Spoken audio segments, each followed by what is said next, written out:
La idea más obsoleta de ir a la escuela, conseguir un trabajo, trabajar duro, ahorrar dinero, salir de las deudas e invertir a largo plazo en la bolsa de valores. ¿Por qué ahorrarías dinero cuando están imprimiendo trillones de dólares? La brecha entre el 1% y el 99% es enorme. Ya ves, no es solo el dinero, tienes que detenerte y analizar el panorama mundial. En cada uno de nosotros hay una persona pobre. Todavía hay una persona pobre dentro de mí. También hay una persona de clase media y las personas de clase media quieren seguridad, quieren ese sueldo fijo. También hay una persona rica dentro de mí. Todas estas personas están dentro de nosotros. Lo que pasa es que no nos lo enseñan. Te enseñan a ir a la escuela, conseguir un trabajo y obtener un cheque. No te enseñan cómo hacerte rico. Si has leído Padre Rico, Padre Pobre, sabrás que mi padre rico se negó a pagarme. Dijo que el pago de un cheque era una de las cosas más dañinas que podrías recibir en tu vida. Él decía, en el momento en que tomas un cheque de pago, eres un empleado, y eso es una mentalidad. Así que mi padre rico nunca me pagó. Volvió loco a mi padre pobre, un empleado del gobierno, que pensaba, tienes que pagarle a la gente. Mi padre rico no decía que el sueldo fuera malo. Él decía, no debes ser esclavo de un salario. Así que como emprendedor, si papá rico se retira, simplemente emprende en otro negocio. No necesito un cheque, no necesito que nadie me cuide. Si mi gobierno no me quiere, me mudo a otro país porque siempre necesitan emprendedores. Realmente siempre necesitan esa mentalidad y esas habilidades que poseen los emprendedores. Verás, las pequeñas empresas no operan con las mismas reglas que las grandes empresas.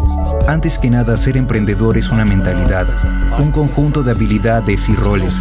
Y dependiendo del tipo de empresa, las reglas son diferentes, la mentalidad es diferente. Las habilidades son diferentes. Si pudiera darle un consejo a alguien que nunca ha emprendido y está pensando en dar el salto para convertirse en emprendedor, ¿qué le dirías? Bueno, solo les contaré algo que me sucedió. Mi última paga aún la recuerdo.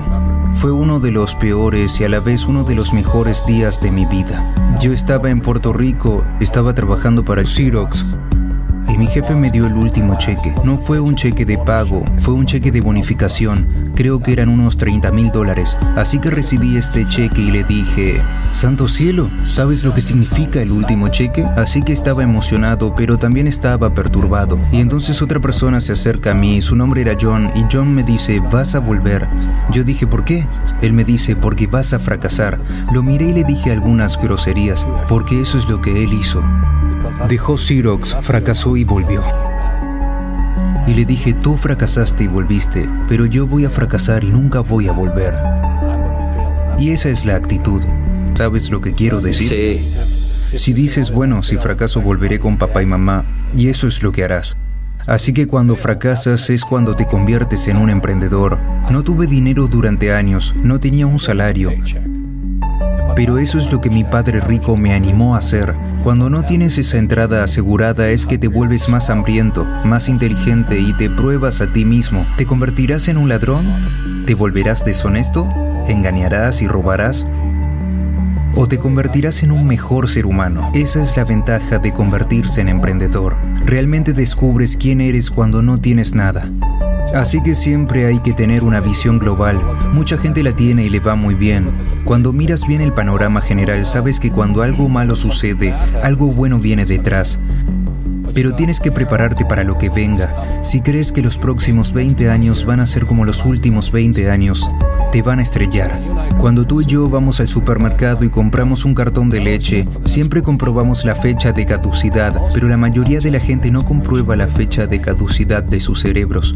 Yo, en lugar de salir de los préstamos, me endeudo más. Sí, acabo de refinanciar 300 millones de deudas. Pasé del 5% al 2.5% de interés. Hice una fortuna. Cada mes recibo más dinero porque el valor del interés ha bajado. Así que mientras algunos expertos financieros dicen, sal de las deudas, yo digo, aprende a usar las deudas. Verás, cuando regresé de Vietnam en enero del 73, lo primero que me dijo mi padre rico fue, ve a la escuela para aprender a invertir en bienes raíces. No eran los bienes raíces, era cómo usar los préstamos y los impuestos. Las deudas y los impuestos hacen a los ricos más ricos. Las deudas y los impuestos hacen que los pobres y la clase media sean más pobres. Así que todos esos doctores y abogados están perdiendo dinero y no saben por qué. Puede que reciban mucho dinero, pero les quitarán mucho en impuestos. Mi médico me gritó, estaba contento, dijo, ¡oh, adivina qué! Finalmente gané $1 millón. Y yo dije, ¿sí? Sí, bueno, ¿cuánto pagas de impuestos? Él dijo 750,000 en impuestos. Así que su neto era de unos $400,000. Eso no está mal, pero cuando yo gano $1 millón, me quedo con $1 millón. Y la razón es porque no lo hago trabajando por un salario. Verás, si trabajas por un salario estás sujeto a impuestos. Por eso la lección número 1 de Padre Rico, Padre Pobre es que los ricos no trabajan por un salario. Lo que hacemos en cambio es crear negocios como emprendedores. Adquirimos bienes raíces, no invierto en el mercado de valores. La razón es que como emprendedor tengo más control sobre mis ingresos, cuánto gano y cuánto pago de impuestos. Y como soy un emprendedor, así como un inversor en bienes raíces, pago 0 impuestos. Así que cada vez que hago, digamos, $1 millón como emprendedor, inmediatamente lo invierto en bienes raíces y tengo un paso de 4-1. Así que pongo $1 millón en bienes raíces, obtengo 4 millones del banco. Por eso me encantan los bancos, pero los bancos están jodiendo a todo el mundo. Por eso dices que cuando imprimen dinero es bueno para ti, pero cuando imprimen dinero es malo para la gente asalariada. Porque cuando imprimen más dinero, los ahorros se devalúan y los asalariados tienen menos poder de adquisición. En cambio, los inversores se enriquecen más. Verás, la deuda y los impuestos hacen a los ricos más ricos y a los pobres y a la clase media más pobres. Cuando tenemos ideas obsoletas, obtenemos resultados obsoletos. Eso es lo que le está pasando a la mayoría de la gente. La idea de ir a la escuela, conseguir un trabajo, trabajar duro, ahorrar dinero, salir de su deuda, comprar su casa porque es un activo e invertir a largo plazo, es obsoleta. El mundo ha cambiado. El mundo cambió en 1971 cuando el presidente Nixon nos sacó del patrón oro y el dinero se convirtió en deuda. Y si no vamos a la escuela, ¿qué pasaría entonces? ¿Sería mejor que no tuviéramos ningún sistema educativo? No, estoy diciendo que la educación era más importante antes, solo que está obsoleta. Está la ley de Moore, que la ley de Moore dice que la información se duplica cada 18 meses. En otras palabras, todo está obsoleto en 18 meses, y esto es un fenómeno reciente. Así que cuando sales de la escuela ya estás obsoleto, y por eso yo soy el viejo. Me encuentro con mis amigos que fueron a Harvard y me dicen, yo fui a Harvard. Les digo, sí, ¿eso fue hace cuánto? ¿Hace 50 años? Hoy los bancos te cobran intereses por ahorrar dinero. En otras palabras, los bancos no quieren tu dinero porque imprimieron demasiado. Y es por eso que hay estas burbujas en las acciones y burbujas en los bienes raíces y todo esto. La gente se deshace de su efectivo, como dije aquí. Los ahorradores son perdedores y el efectivo es basura. Y aún así la gente dice, bueno, quiero un trabajo bien pagado. Bueno, esa es una idea obsoleta. Salir de las deudas es una idea obsoleta. Debes aprender cómo endeudarte, cómo usar la deuda para hacerte rico. Nunca te enseñarán sobre los impuestos. La razón por la que el 1% tiene mucho más dinero que el 99% es porque cuando imprimen dinero, suceden dos cosas: la inflación y los impuestos. Esto te va a aplastar. Cualquier emprendedor que piense que solo va a ganar dinero y montar un negocio y ganar mucho dinero porque de eso hablamos, realmente tiene que oler las cosas, hombre. Eso no es lo que hacen los verdaderos emprendedores.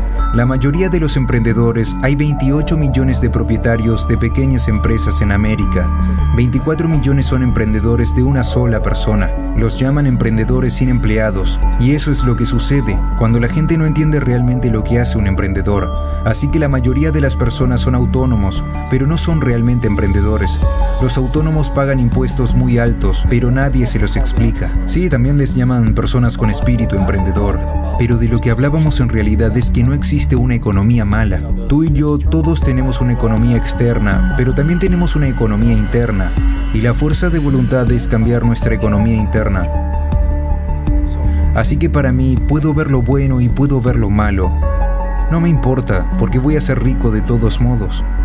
Pero una persona pobre con una economía personal pobre, lo único que va a ver es una mala economía porque no sabe cómo ganar dinero en ninguna economía. Y una persona de clase media, lo que quieren es una casa bonita, un sueldo fijo y un coche. Así que cuando les quitas el trabajo, para ellos, eso es un desastre. Bueno, como un emprendedor no tiene trabajo de todos modos, no es gran cosa. Así que todo lo que le digo a la gente es lo que Bucky Fuller me enseñó. Siempre hay dos lados.